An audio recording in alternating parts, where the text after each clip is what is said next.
वृंदावन में एक गरीब ब्राह्मण रहता था। वो बांके बिहारी से असीम प्यार करता था।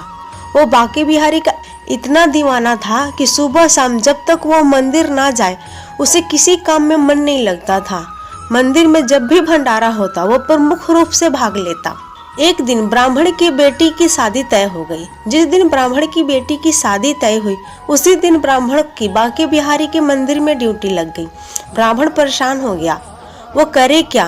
बेटी की शादी भी जरूरी है और बांके बिहारी का आज्ञा भी ठुकरा नहीं सकता।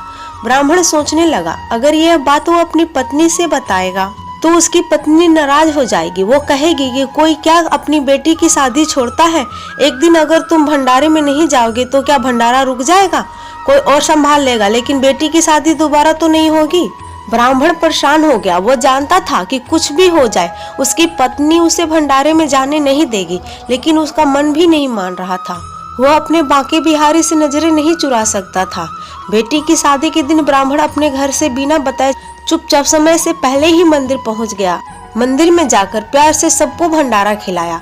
शाम होते ही जल्दी से घर पहुंचा क्योंकि बेटी की शादी में पहुंचना था, लेकिन ब्राह्मण को पहुंचते पहुंचते देर हो चुकी थी। बिटिया की शादी होकर विदाई भी हो चुकी थी। वो घर पहुंचा तो उसकी पत्नी उससे बोली, आओ चाय पी लो, तुम बहुत थक चुके होंगे।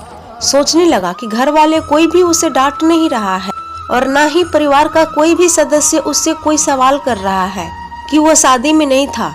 फिर भी पत्नी सही से उससे प्यार से बात कर रही थी। ब्राह्मण ने सोचा, छोड़ो क्या गड़े मुर्दे उखाड़ना, जो हो गया सो हो गया, सब प्रभु की इच्छा है। पत्नी अगर प्यार से बात कर रही है, इससे अच्छी बात क्या हो सकती है। कुछ दिनों बाद बेटी की शादी में जो फोटोग्राफी हुई थी, फोटोग्राफर शादी का एल्बम घर पे दे गया। ब्राह्मण सोचा, इस शादी में तो शरीक हुआ नहीं था, चलो एल्बम देख लेता हूँ बेटी की शादी कैसे हुई थी। मगर यह क्या, वो तो हर जगह दिख रहा था। इस शादी में हर जगह उसकी तस्वीर थी। ब्राह्मण फुट फुट कर रोने लगा और बांके बिहारी जी को मन ही मन याद करने लगा और कहने लगा, प्रभु तेरी ये कैसी कृपा है। अगले दिन बांके बिहारी के मंदिर में गया और मंदिर में जाकर खूब रोया और बांके बिहारी से कहने लगा, चाहे कुछ भी हो जाए, अब मैं तुम्हारा नियमित सेवा करता रहूंगा।